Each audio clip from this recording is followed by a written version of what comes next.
Assalamu alaikum dear student, welcome to my YouTube channel Hope Education Academy। Dear student, आज मैं आपके साथ class 9 science group का math share करूंगी। इसके बारे में मैं आपको बताऊंगी। बच्चों, जो स्टूडेंट 8th क्लास से अब 9th क्लास में हुए हैं उनके लिए अच्छी खबर ये है कि डेली की तरह जैसे आप अकेडमी में जाकर मैथ करते हैं, मैं आपको तमाम question short, long, MCQs, definition और हर टाइप के मसले के बारे में बताऊंगी। बच्चों, जैसे आप अकेडमी में जाके काम करते हैं, अगर आप मेरे साथ साथ चलेंगे तो आपको अकेडमी की ज़रूरत नहीं पड़ेगी, क्योंकि मैं उतने क्वेश्चन कराऊंगी जितने बच्चे आसानी से समझ सकें। चलते हैं आज हम अपनी एक्सरसाइज 1.1 की तरफ। मैथ को ओपन करने से पहले आप अच्छे से दुआ करें कि अल्लाह ताला आप सबको कामयाब करे, आमीन। चलते हैं हम अपनी एक्सरसाइज 1.1। सबसे पहले डियर स्टूडेंट, किसी भी चीज़ को समझने के लिए हमें उसके बारे में जानना ज़रूरी होता है कि उसमें क्या क्या चीज़ें हैं। इसलिए हम सबसे पहले देखते हैं हमारे पास जो डेफिनेशन इसमें से बनती है। कालब का तस्वर किसने पेश किया? कालब का तस्वर इंग्लिस्तान के 19वीं सदी के मशहूर साइंसदान आर्थर केले ने पेश किया। बच्चों, ये आपके पास डेफिनेशन पेपर में पूछी जाती है। नेक्स्ट है हमारे पास कालब क्या है। बच्चों को ये समझना है कालब है क्या। पहले हम एक्सरसाइज से पहले उसकी डेफिनेशन, उसके कॉलम, रो, ये सारा कुछ जानेंगे ताकि हमें एक्सरसाइज समझने में आसानी हो सके। कालब, अदाद को मुस्ततीली शक्ल में लिख लेना कालब कहलाता है। जैसे ये हमारे पास विदाउट ब्रैकेट है, इन अल्फाज को जब हम ब्रैकेट में लिख लेते हैं तो ये कालब कहलाते हैं। जैसे ये देखो 1 3 4 7 2 0, इसके इर्द गिर्द हमने ब्रैकेट लगा दी तो ये कालब होते हैं। अब दूसरा क्वेश्चन है, बच्चों को समझ नहीं आते कतारें कौन सी है और कॉलम कौन से हैं। बच्चों, उसके लिए जैसे ये देखें हमारे पास एक रजिस्टर होता है, इसकी ये जो इस तरह लाइन होती है इसको उफ़क़ी लाइन कहते हैं। जो उफ़क़ी लाइन होती है उसको हम बोलते हैं रो। जैसे ये आपके सामने है 1 2 0, ये रो है, R1 से शो किया है। अब कॉलम क्या होते हैं? ये उफ़क़ी होती है, इसको उर्दू में अमूदी बोलते हैं। बच्चों, मैं आपके लिए उर्दू मीडियम का मैथ लेकर आई हूँ ताकि वो बच्चे जो अकेडमी नहीं जा सकते, इंग्लिश मीडियम तो बहुत ज़्यादा मिल जाते लेकिन उर्दू का मसला होता है, इसलिए मैं आपके साथ उर्दू मीडियम में शेयर कर रही हूँ। तो ये हमारे पास जो अमूदी होती हैं इसको हम कॉलम बोलते हैं, उफ़क़ी जो होती हैं उसको हम रो बोलते हैं। अच्छा, नेक्स्ट है हमारे पास कालब का मर्तबा। कालब के मर्तबे से क्या मुराद है? अगर हमारे पास ये देखें एक कॉलम है, इसमें पहले हम लेते हैं रो, उसके बाद हम लेते हैं कॉलम। आप देखें बच्चों, इसमें 1 रो 2 रो, ये जैसे जा रही, इसमें अगर 100 लफ्ज़ भी हैं एक लाइन में तो वो एक ही रो होगी।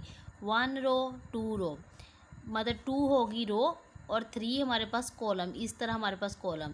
तो हम जब लिखेंगे पहले हम रो लिखते हैं 2/3, हमारे पास इसका मर्तबा हुआ 2/3। इसमें देखें बच्चों 1 2 3, 3 रो 1 2 3 कॉलम। तो हम लिखेंगे पहले रो लिखते हैं 3/3, ये हमारे पास इसका मर्तबा हो गया। अब हमारे पास नेक्स्ट है मसावी कालब। अब जो दोनों एक दूसरे के इक्वल होते हैं वो मसावी होते हैं। जैसे ये देखें हमारे पास है 1 3 -4 2, ये ए कॉलम है। अब बी को चेक करें, 1 2 और 1 प्लस किया 3, इसके इक्वल हो गया। 4 में से 2 गए 2, ये दोनों एक दूसरे के इक्वल है तो इसका मतलब है कि ये मसावी कालब है। नेक्स्ट हमारे पास है जी एक्सरसाइज। बच्चों, उम्मीद है आपको तमाम डेफिनेशन समझ आ। हमारे पास है दर्ज कालबों का मर्तबा बताएं। अब देखें इसमें बच्चों ए है, 1 रो 2 रो, ये देखो 1 कॉलम 2 कॉलम, तो इसका मर्तबा क्या हो गया 2/2, 2/2। नेक्स्ट हमारे पास कितनी होगी 1 2 रो और 2 कॉलम, 2/2। इसमें हमारे पास 1 रो है और 2 कॉलम, इसका मर्तबा हो गया 1/2। डी है हमारे पास, कितनी रो हैं 1 2 3, 3 रो और 1 कॉलम, तो हम लिखेंगे 3/1। इसमें हमारे पास 3 रो हैं और 2 कॉलम, 3/2। इसमें 1 कॉलम है और 1 ही रो है, 1/1। इसमें हमारे पास 3 रो हैं, 3 कॉलम, 3/3। इसमें 2 रो हैं, 3 कॉलम है, 2/3। उम्मीद है बच्चों आपको मरतबे का पता चल गया होगा। आप इसकी प्रैक्टिस लाजमी करें, डेली का काम करते जाएं जैसे हम अकेडमी और स्कूल में करते हैं। आपको घर बैठे ही तमाम क्वेश्चन अच्छे से आ जाएंगे।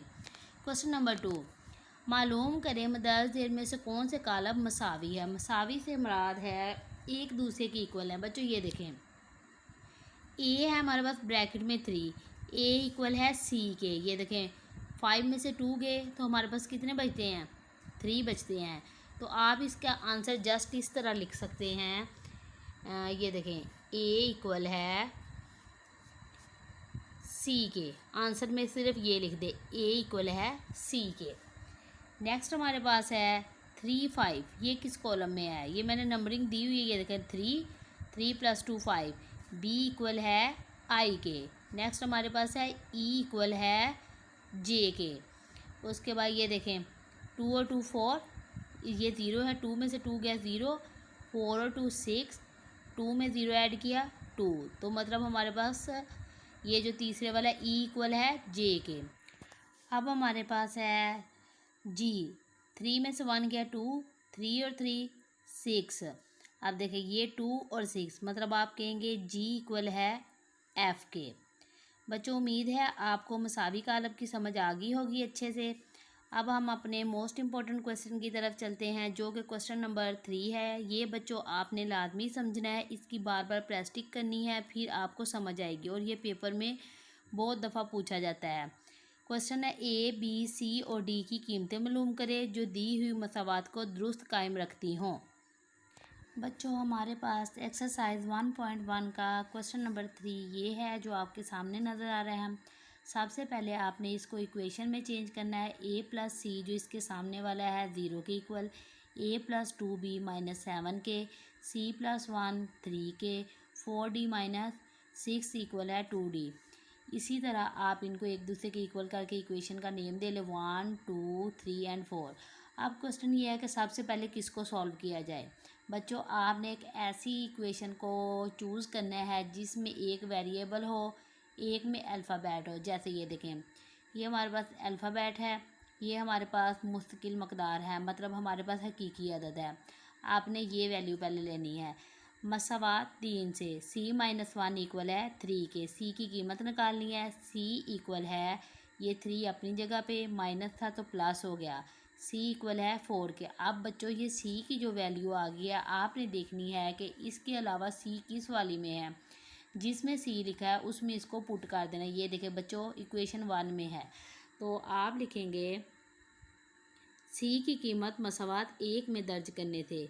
आपने इक्वेशन लिख लेनी है। a हमारे पास ऐसे ही आ जाएगा, c हमारे पास था 4, वो पुट कर देंगे, इक्वल है 0 के। a इक्वल है प्लस था तो इस साइड पे जाके क्या आ जाएगा, -4 के। हमारे पास बच्चों a की वैल्यू भी आ गई। अब आपने देखना है a किस में है। ये देखें बच्चों a हमारे पास इक्वेशन 2 में है, तो आपने लिखना है a की कीमत मसावात 2 में दर्ज करने से। ये आपने लिखा a + 2b इक्वल है -7 के। अब आपके पास a की वैल्यू आई थी -4 + 2b इक्वल है -7 के। 2b हमारे पास इसी तरह रहेंगे क्योंकि हमने b की वैल्यू सेपरेट करनी है, इसलिए हम इक्वल के इस साइड पे लिखेंगे। इक्वल है -7। हमेशा जिस साइड पे बड़ी वैल्यू हो तो उसी साइड पे दूसरी को मूव करवाते हैं। -7 लिखा, माइनस था, यहाँ पे आके प्लस हो गया 4। अब जो बड़ी के साथ साइन है प्लस माइनस, माइनस साइन वही यूज़ होगा। 7 में से 4 गए 3, 2b वैसे ही साथ आ जाएगा। आपने सिर्फ b की वैल्यू निकालनी है, इसलिए b को सेपरेट करेंगे। b इक्वल है -3, जो b के इस साइड पे हो तो वो जाके डिवाइड हो जाता है। b इक्वल है -3/2। अब बच्चों हमारे पास लास्ट इक्वेशन बच गई है 4। इसको किसी में पुट नहीं करना है क्योंकि d की वैल्यू निकालनी है। आप लिखेंगे मसावात 4 से 4d - 6 इक्वल है 2d के।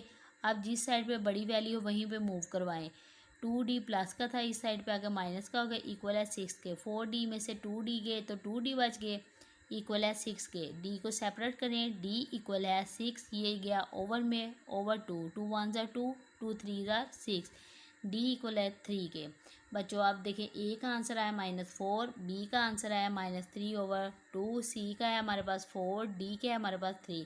बच्चों ये सवाल मुश्किल नहीं है, आपने सिर्फ इक्वेशन नंबर 3 को याद करना है, इसका आंसर लेके सब में पुट करते जाना है। उम्मीद है बच्चों आपको एक्सरसाइज 1.1 समझ आ गई होगी। अगर आपको कोई बात समझ नहीं आती आप कमेंट लाजमी किया करें, मैं आपका रिप्लाई लाजमी करूँगी। नेक्स्ट वीडियो तक के लिए अल्लाह हाफिज़।